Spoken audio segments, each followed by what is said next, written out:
All right, recap our win over Kentucky. It was a good team win. I thought we picked each other up at parts of the game defensively. Played really well early in the game.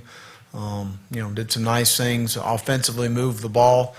Did not score in the red zone. Had a couple issues on third down, 2 drops, 2 protection issues that hurt us in the first half. Field position killed us in the first half. Average starting at the 15-yard line. But we moved the ball, and that was the encouraging thing. I felt totally in control of the game until the 60-yard touchdown pass, and that gave them some energy in the game. But our guys fought back and overcame those situations. Right now in the season, we're +7 on the year in turnover margin. We're +13 in explosive play, so that's a good combination to have. Again, going back offensively, field position really hurt us. We need to score touchdowns in the red zone. We had a couple issues down there, third down, but we stayed balanced in what we did. I thought the offensive staff did a nice job with adjustments in the second half of getting in some 12 personnel and running the ball. We were able to create some holes in there. I thought our offensive line did a really good job of movement up front and handling all of that stuff. Defensively, it was 8 big plays, a busted coverage for a touchdown in a tempo situation, not getting aligned. 2 guys that shouldn't have occurred there, but 173 yards on 6 plays, and we can't afford that and win games moving forward in those situations. But there were some things. All of the things are very correctable. From a fundamental technique standpoint of how we played in the slot, and some things that we are all correctable issues. There's not things that can't be corrected. Special teams, Kyle Christie punted the ball extremely well. I think his net was right at 45, but really flipped the field. And early in the game, that's kind of where we were with the game. We had a hard time gaining some field position, in the game. But players of the game, offensively, Demarcus Robinson had an outstanding night. He and Matt Jones are both our offensive players of the week. Matt ran extremely well, especially late in the game. He's 235 pounds. He gets heavy as the game goes on, and he showed you guys that. That was the form we saw a spring ago, before the last season. The type of runs he was making, and really happy to have him healthy. DeMarcus played well. Offensive line, Max Garcia played another good game for us, got us in the right spots, and did a nice job defensively. Brian Poole, Brian made a huge play in the overtime, knocking the ball off the guy. Had a couple other knockdowns, had an interception, had a caused interception that Keanu O'Neal did a really nice job of running out of the middle of the field. Showed a lot of range in that situation.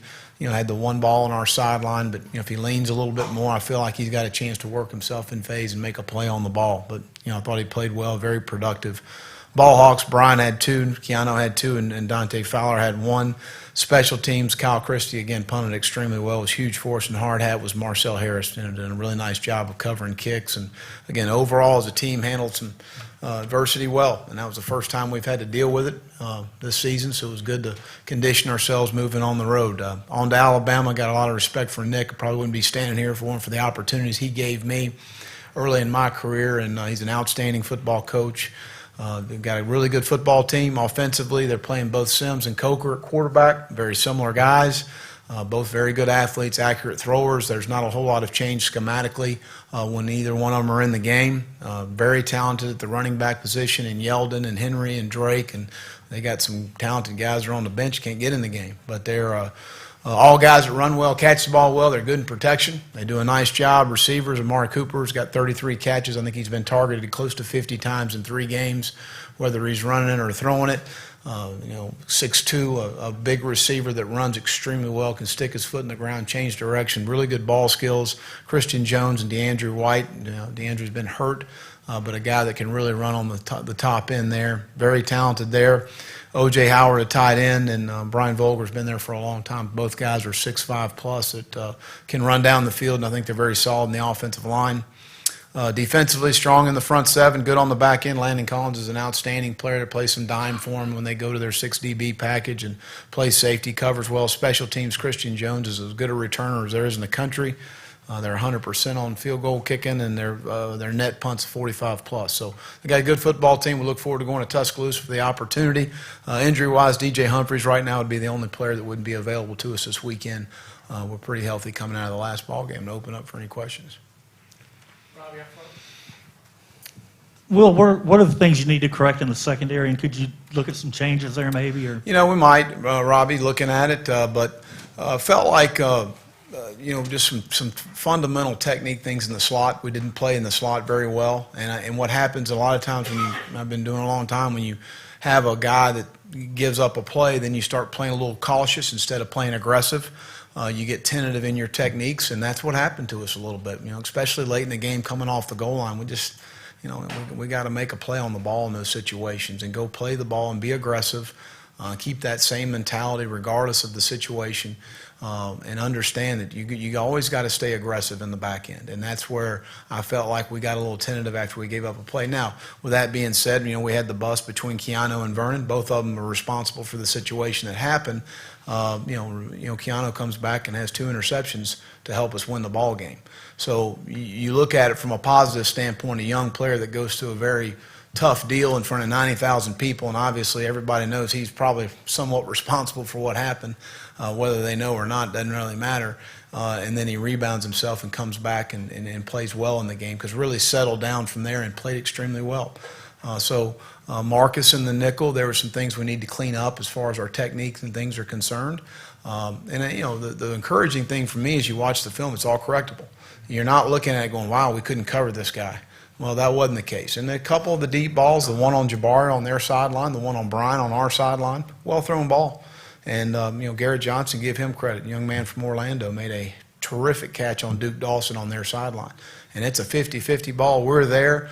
I wouldn't have told Duke to play it any differently other than just let's get the ball off the guy. The guy made a great play. And that's going to happen in our league some. So, and especially the way we play. So those are some things that we need to handle better. We need to do a better job on the jump ball with Jalen in a couple situations. And, there's some contact there. We need to be more firm at the contact and not let the receiver push off on us, and be more firm at the top of the route. So there's some things that they're all correctable things as you watch the tape.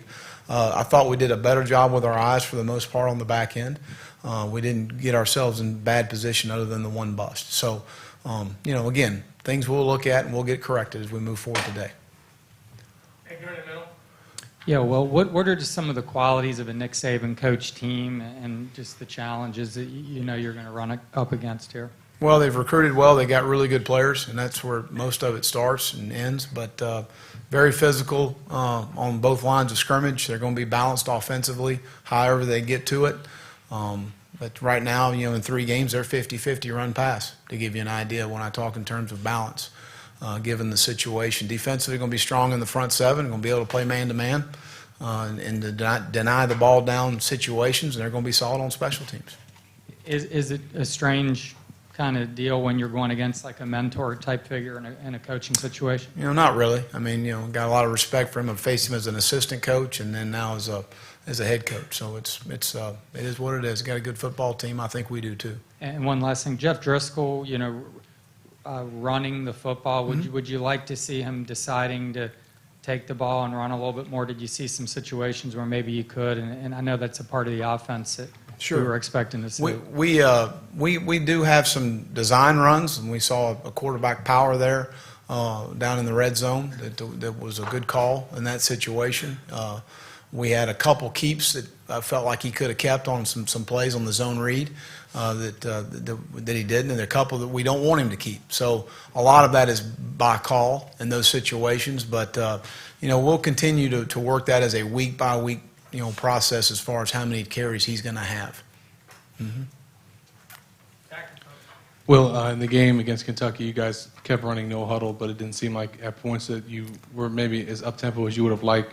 What went into that, and is that something that can happen when you get in a close game? They stayed in some regular personnel, in the early downs, and meaning they left in their base personnel, and the front 7 stayed in big personnel. We felt like they would have matched nickel with us, and they didn't. So there were some adjustments we had to make as far as what we were doing.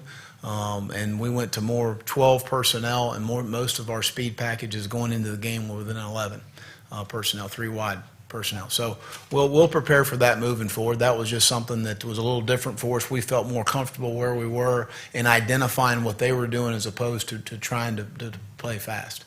So it didn't have anything to do with the score of the game. And in the second quarter, when Jeff was struggling, the offense was struggling, it seemed like the possibility of putting Treon in for even a couple series just to see if he could move the chains? might No, have we helped? felt good where we were. We had 2 drops on third down. That wasn't Jeff's fault. We had 2 protection issues on third down. That wasn't Jeff's fault. So there's 11 of them out there. But does Treon have the capability to come Absolutely. in a situation like that and Absolutely. spark the offense? And we have a plan every week for him in some situations to come in and play. Absolutely. Jesse in the middle.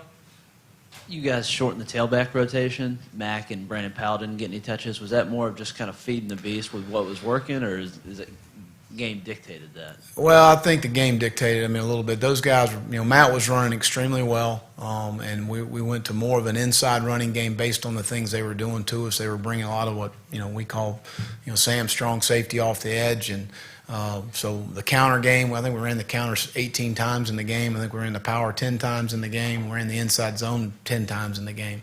And those are all inside hitting plays. And certainly Matt and Kelvin, and Mack is certainly a talented enough back to do it. Both of those guys had the hot hand, and it worked pretty well. Yeah. Coach, you said you wouldn't be here if it wasn't for Coach Saban. What are some of the things that he taught you along the way that you feel helped A lot of things, just from total program management, and you talk in terms of evaluation of players, and I learned a lot of the Miami Dolphins as well in that situation from our scouting department. But just philosophically having an idea of what you want to be on offense, defense, and special teams as a program. All of the things that I think are critical moving forward and where we're headed. Jonathan or left end mark. Coach, you said Matt Jones gets heavier as the game goes on. What's the importance of having a running back that thrives after contact, especially in the SEC? Well, in our league, they're going to, in most situations, good coaches are going to have an extra hat in the box if you're going to be able to run the ball. So you've got to be able to break tackles. Matt's certainly, I think I don't know, I couldn't off the top of my head tell you how many, yards after contact he had, but there was a bunch of running through tackles up front, especially as we fatigued their defense. But I think it's important that, number one, you got to have more than one. You got to have multiple guys. It's a long season, and we're very blessed to have some guys that, in my opinion, are very talented at the position. Some of them that didn't even, get an opportunity Saturday night to play. But to be able to have a change of pace, variety of talented guys, I think is important. Yeah, you said multiple guys, but only Matt and Kelvin went on Saturday. Was that just because Matt was just so dominant, and you just saw that he could really take advantage of Kentucky? I said earlier, we went to an inside running game in the counter and the power and the inside zone, and we felt like the bigger back might have been more beneficial at the time. Mark up front. Always challenges of playing on the road, probably even more daunting going to Alabama, especially with a young team. How do you counter that this week, and are there any concerns? The key ingredient is having an experienced quarterback. That to me is critical, and we got an experienced quarterback that's won big on the road in some tough places, and we'll be fine. What about the wide-eyed from the young guys of going into a place that's, storied, Alabama? We'll be all right. Okay. Where, Mark, behind. Go ahead. More than half of DeMarcus Robinson. You speculating again? More than half of DeMarcus Robinson's yards came after the catch Saturday. Just how good does it feel to have a receiver that could be as dangerous in space as him? Well, he's a tough matchup just because he's got really good vertical speed. He can run through contact. He's stronger. He's a 6'2", 200-pound kid, young man that he catches the ball well. So there's no question it's a huge, something you got to account for as a defensive coordinator. How many one-on-ones are you going to create for him? And they created a bunch, and that's why we had some matchups and some situations we liked. They did a nice job with their pressure package, and I felt like as the game wore on, we did a better job of identifying it and getting the ball in the right spots. And Alabama has a pretty good receiver, too, in Amari Cooper. Just what's your game plan for a dangerous receiver like that? Well, again, he's a guy that can stretch the field vertically. They do a nice job in the run game of getting the ball to him in a lot of what I call quick situation of seeing a bad box, getting it out to him on the perimeter, creating some one-on-one. So move him around a little bit, and we got to make sure we know where he is. He's been targeted a bunch in their first 3 games, so there's no question he's a playmaker. Mm-hmm. Jeff in the middle. Right. Well, how much of the issues in the back end would you say have to do with the pass rush? And did you see maybe a little fatigue in the second half? Yeah, we did get tired, Jeff. There's no question. We need to As far as an edge presence is concerned, Dante played extremely well, and he was in the quarterback bunch. He's a really good football player. We need to build more with Alex McAllister. We need to build more with Naran Ball and pass rush because of the tempo. It was a little difficult to sub in some situations, and we couldn't get to some rush packages we wanted to. But a lot of the passing game they had, you could have rushed 44 and you weren't going to get there. The ball's out. So we did pressure a good bit in the game. We did hit the quarterback. We only had 2 sacks, but I look at more of hits on the quarterback, and I think we were up in 15-17, which on, you look at, 40-something attempts, that's pretty good numbers as far as ratio is concerned of hitting the quarterback and having some pressures. So I do feel like we, didn't affect them as much as the game wore on, and I think that a little of those issues were some breakdowns on the back end. It wouldn't have as much to do with the rush, but there's no question we need to get more, speed on the field in those situations, and we need to get more production other than Dante as an edge rusher. We had some decent push inside at times, but we need to get more. Also, how would you assess the play of your offensive tackles, and could you talk about Alabama's edge rush and what kind of challenge that presents? Well, I think that, again, first game for Chaz going over and playing left tackle, there's some different technique involved in that. There's some changes involved. I thought he played well, but he wasn't as used to setting in those situations. But I thought he played the game, played very well. There were some technical issues we got to get cleaned up, and that we knew that going in the game. But I thought Rod did a good job for his first start. Got a little excited early in the game, got a little chippy down there on the goal line, which you can't do. But he's an excited young man. He's a really good athlete. He's got great feet, and he's just going to continue to get better and better and better. They certainly present some edge guys. As far as some rush guys, Jonathan Allen's a really good player. So they'll give us some different looks, and we got to be able to adjust to those situations, which I think we have done a very nice job, in 2 ball games of adjusting to different looks in the game and what different teams present us. Back to the pass rush. Obviously, they were tired in the fourth quarter, but they kind of took over in overtime. What did you do anything differently, or did they just get a burst of energy, a second win? No, I think again, I think a testament to our football team. We get a face mask penalty, which Darius didn't mean to face mask the guy. Heck, he reached out and the guy's face mask was sitting there, and you like tell him not to grab it, but it's tough in those situations. Real simple to sit in the stands and criticize it, and sometimes as a player, it's hard to deal with. But we go 1st and 10 on the 15, and we get a 3 and out. And then we get a 3 and out the next possession. So we had enough. They were playing for a field goal in that situation, running the ball, and for our guys to step up, it says a lot about them and the resolve they have. Also, how's Kelvin Taylor's back doing? Because he got hit hard. No, he's doing good. Yep, they got a good shot on him though, didn't they? Yep. And Tony over here to the left, Antonio. Well, you said that the way Matt played the other night was what you saw of him and what you expected before he got hurt last year. Do you sense there's something extra motivation or for lack of a better word, in him because of the time he missed last year? There's no question. I think anytime you have something that's really, really important to you, and football is extremely important to Matt Jones, when you have something taken away from you, it hits home. And Matt went through a tough time last year.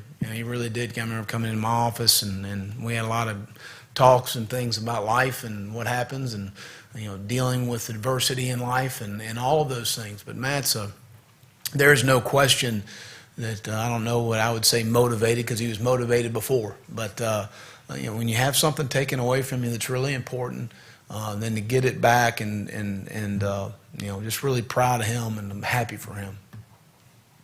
Zach all in the back. Number 3 or 2 team in the country, depending on how you look at it. Is this a statement game?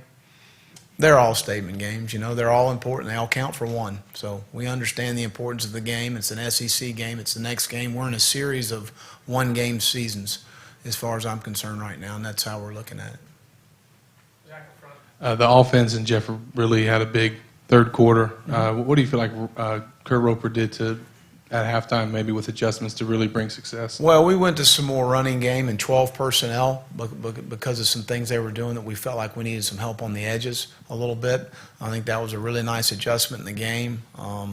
I think, again, we just connected on some passes. I think Jeff was 18 of 22 in the second half, I guess, including the overtime. So I think we were a little out of sync. We took, I think, 4 shots in the first half. We didn't hit any, and we had all 4 of them open. And a little bit of an overthrow on the post and the deep ball to Quentin. Got to keep the ball in balance to DeMarcus on the double move over on their sideline. So we took some shots and we didn't hit those. And when it's everybody wants you to throw it vertical. Well, that's 1st and 10. All of a sudden becomes 2nd and 10. So we just need to cash in on those situations. But he threw the ball extremely well. We protected a little better and we caught the ball. And just like you said with Kelvin and Matt getting the bulk of the carries because they had the hot hand, could the same be said for DeMarcus and why the ball just kept coming his way? And would you like to see more receivers get involved, or if the guys like I think we had a bunch of guys catch passes, not as many, obviously. I think we had 11 in the first game catch passes, to give you an example. So I think a little of it dictates how the defense is playing you. They continued to pressure and create middle field coverage or flat top blitz coverage, which there's no help. And in those situations, you throw to matchups, and we like the matchup with DeMarcus. How did you handle the non-spearing call after the fact? I don't have any comment on it. Did you call the league? No, I don't have any comment. I can't comment. Any final questions for Coach? Jesse, we'll wrap it up with Jesse there. Well, what was just going through? Can you just take us through your thought process in that 4th and 7 in the first overtime? The offense kind of looked that sort of. Hurry up. Yeah. Well, we just had a little miscommunication on the original signal of the formation, not the play. Everybody knew the play. So that was, just from a standpoint of getting the formation right. I think we were right in taking the timeout earlier in the game. We had early in the overtime, we had a bad look that we didn't want to get a negative play. And based on the alignment, Kurt said we're in a bad situation. We got to get a timeout called. So we had to burn the timeout there. So again, I think that, knew what we were going to go do, felt like we would get pressure on the play. I think we made a good call. I think Mark and them made a good call. I think you go after it and make somebody make a play against you. I think it was a good play on both parts. Would you characterize that as potentially the biggest play of Jeff's career, considering the circumstances? Well, I think, certainly is, to have, a play like that, a critical situation, no question for him. And really, I think Jeff's playing really well. I think that, certainly with the throwaway in the first half, he was trying to throw it away. He thought he had a little bit more on the ball than he did. Troy Pittman made an outstanding play of really hustling to the ball and making a tackle right there, because that probably would have scored if you hadn't. But, you take a couple drops here and there in the game, a little off kilter on the deep balls, came back in the second half and really performed well. So there's no question that was a huge play for him. Mm-hmm. Thanks, guys. All righty, thanks.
All right. Seems like just a few hours ago I was in the same spot, so that's right.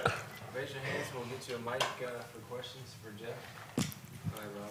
Jeff, what are your memories of the first time you played against Alabama, coming off the bench there as a true freshman? Yeah, they weren't good. Definitely underprepared. Didn't know how to prepare at that time to play anybody, especially Alabama, as good as they were. But just going in not knowing what you're doing is not a good situation. So I'm not going to let that happen again. I'm going to do whatever I can this week to prepare and be as ready as I can. And I owe that to this football team. So that's what I'm going to do.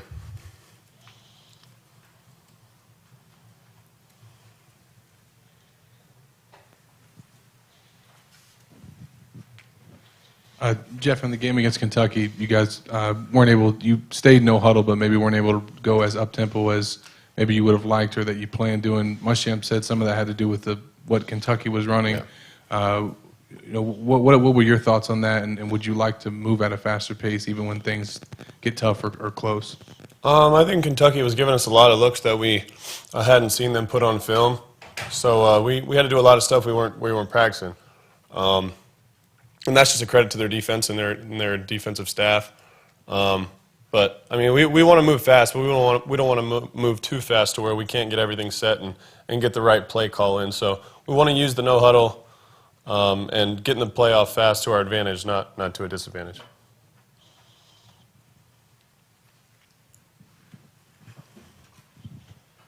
Hate to make you keep reliving it, but going back to that first Alabama game, what do you recall the play that you got hurt? What went through your mind? Was it kind of eye-opening? That if I remember correctly, I believe I fumbled the snap, and I tried to pick it up, and I got rolled up on. So it was, that's that's how freshmen get hurt when they're not ready right there. Is dropping the snap, don't remember what the play was. But that just comes with not knowing what you're doing. And, like I said, I'm going to be prepared this time around. it must feel a whole lot different now, getting ready to face them. Oh, yeah, a lot different. Going in as the starting quarterback, you know what you have to prepare for. You know what you're getting into. And a backup has to do the same thing, but at that time, I didn't know how close I was to playing. You don't realize that you're one snap away from playing, and that's where I went wrong as a freshman. And I'm going to let those, Treon know that, I could go down on any play, and you might have to go in and play well. So be ready to do that. Yeah, Jeff, just the run threat that you offered, do you feel like you maybe need to run a little bit more in this offense? It was an element we were expecting to see more in some of the zone reads you're handing the ball off on. Well, not all plays are called for me to be able to run the ball. That's just you guys assuming that all plays that we run are zone read. The defense that we played against Kentucky had a lot of double overhangs where it's hard to get the ball outside, and that's where the quarterback component of the zone read is. They commit to taking inside away, and then the quarterback goes outside. So I think that the looks that we got against Kentucky weren't perfect for me keeping the ball. And DeMarcus, just his performance and kind of the comfort level you've developed with him quickly? Oh, yeah. I mean, I've always been comfortable with DeMarcus. He's a guy that can get open and make people miss in space, so that's something that you want in a receiver, and he's going to have to continue to develop and make big plays along with the rest of the receiving corps.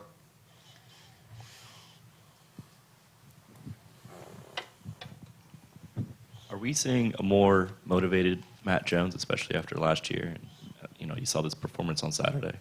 I don't know if he's more motivated. I know he's healthy. At times last year, he wasn't right coming off of his infection in the beginning of the season, and then got hurt, early to mid in the season. So, I mean, I think he's ready to go. He got another year of understanding football underneath him, and he's a physical threat out there. He's somebody that it's hard to bring down, and he's going to continue to run hard. Yeah, and how important is it for you as a quarterback to know you have a guy back there who can take contact, especially in the SEC, and keep going? Oh, that's huge, and it's not just Matt Jones. Kelvin Taylor runs hard. Mac Brown's running hard. So, I mean, I think we have a bunch of guys back there that can do a good job for us, and they've done that so far this year. Jeff, what have you seen from Alabama on film yet? I haven't gotten too much into it. I've watched a little bit. They do a good job of mixing up 3-down, 4-down fronts. Obviously, they have a lot of good players, and they're going to play some one-on-one matchups, and we're going to have to be able to win some of those. And I think they're coached extremely well. They have a really good coaching staff. So, I mean, we have our hands full, and we're really looking forward to diving into getting into watching the Alabama film, and we're looking to have a good week of practice and preparation. Jeff, just a little bit off on a couple of those deep throws. What do you have to do to connect on those? Yeah, I had some open guys. Just got to give those guys a chance, and that's something that we'll get corrected. And I mean, I'm not too worried about it. I know I did miss a few, but I'd rather me miss the open receivers than not have the open receivers. So we're going to get that corrected, and I'm going to have to do that in order for us to be successful down the road. You obviously during camp had tried to put more air under the ball, I think you were saying. And is that just like a muscle memory thing, you think, that when you get in games, it's harder to keep that, that same trajectory on it? I mean, I think I gave him good air. I think I threw one too far to Quentin, and I threw a couple out of bounds. But other than that, I was just a little off, and that's going to happen. Still early in the season, and we have time to correct it, so that's what we're going to focus on doing.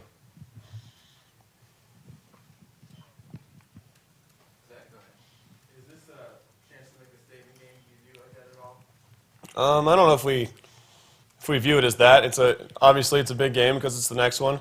It's an SEC opponent that has a great track record. They have a lot of good players and a really good coaching staff. So it's just an opportunity to go out and play a good team and compete at a really high level. So we're really looking forward to the challenge, and we know it's a tough task.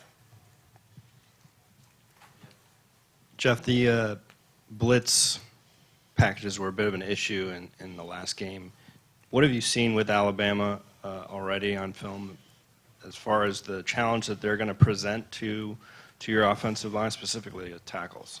Yeah, we were getting a lot of pressured in the Kentucky game, some stuff that we haven't seen, but it's stuff that we can get corrected and move on. Obviously, Alabama's gonna try to do the same thing, overload a side or bring some guys that they haven't shown, but that's just what good defensive coordinators do. They show looks that you haven't seen on film, and we're just going to have to make the adjustments and move forward. But I think we have the players and the coaching staff to get it corrected.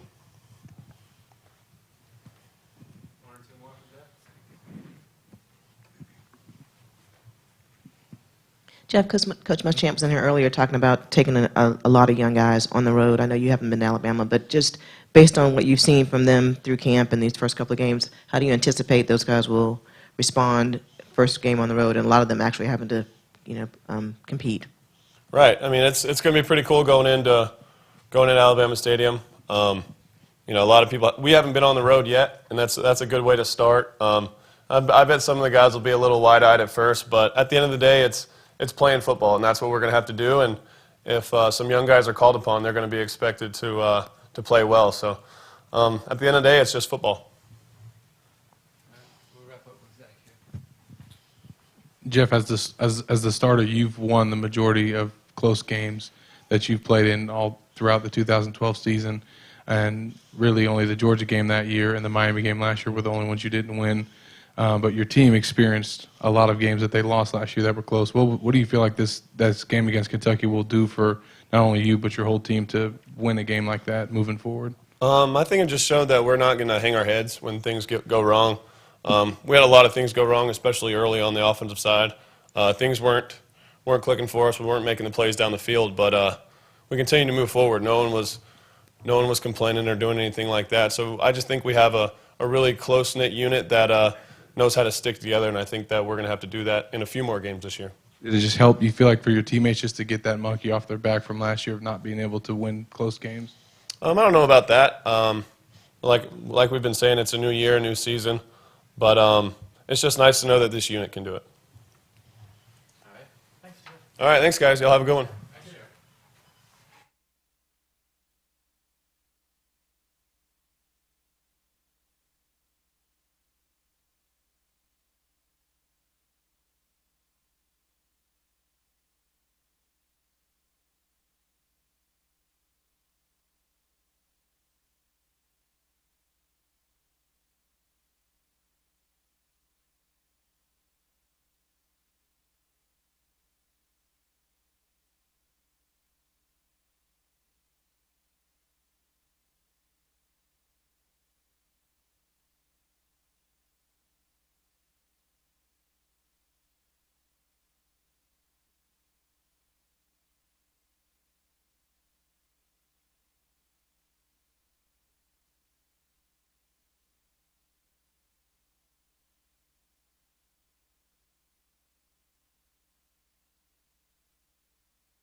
Vernon Will said that things happen in the secondary are correctable. What are some things you guys need to work on so those plays aren't given up in the future?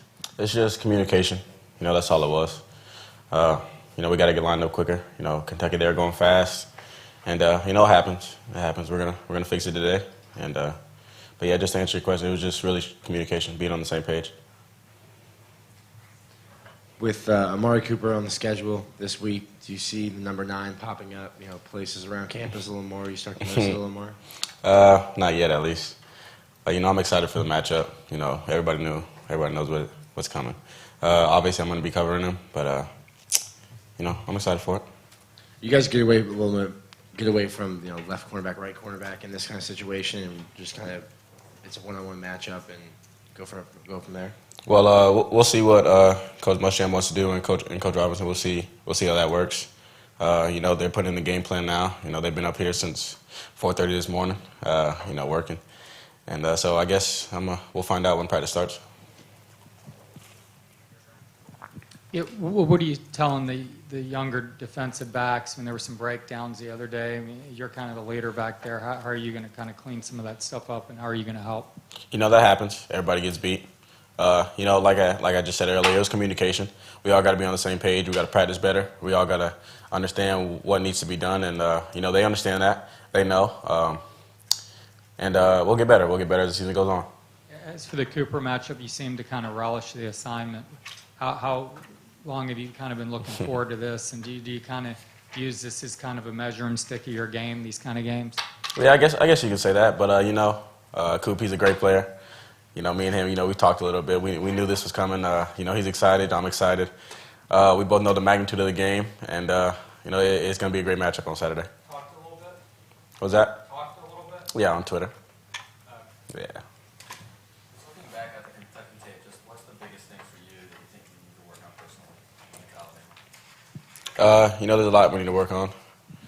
For myself, is probably just my man coverage. I know what's expected of me this year.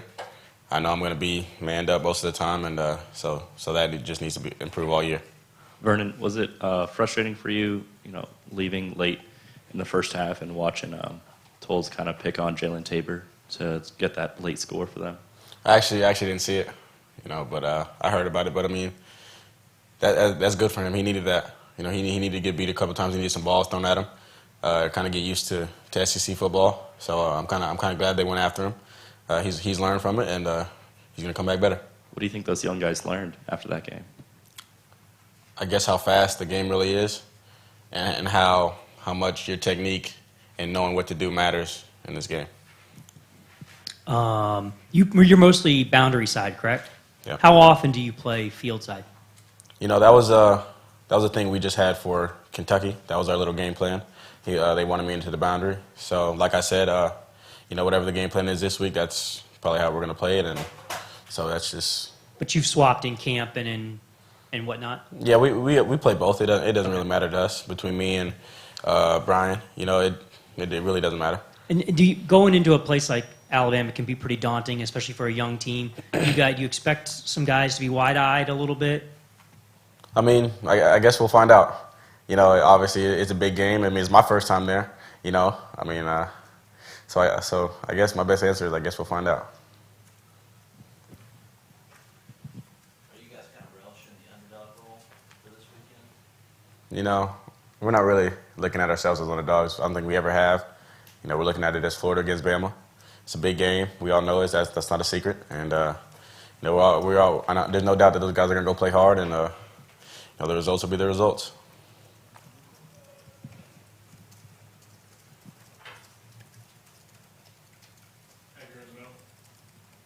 Yeah, DeMarcus Robinson, and we were talking about him media day, and you were saying he's the toughest guy to cover on the team. What do you think of the start he's had to this season?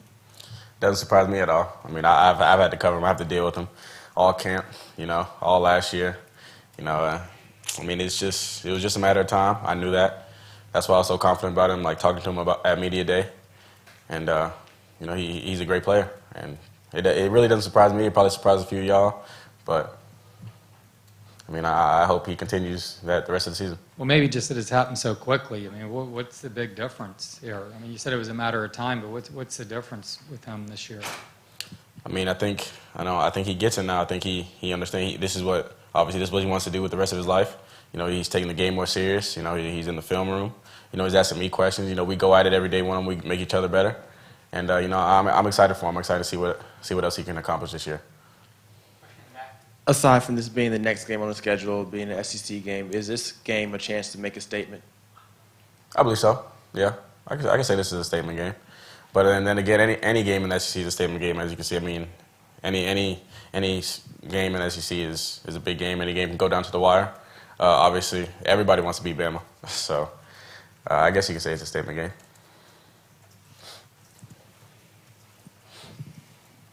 Vern, Coach Muschamp said over and over again that there are issues that are correctable after Saturday's game. Do you see even 1 ounce of difference in the confidence of this team after that game?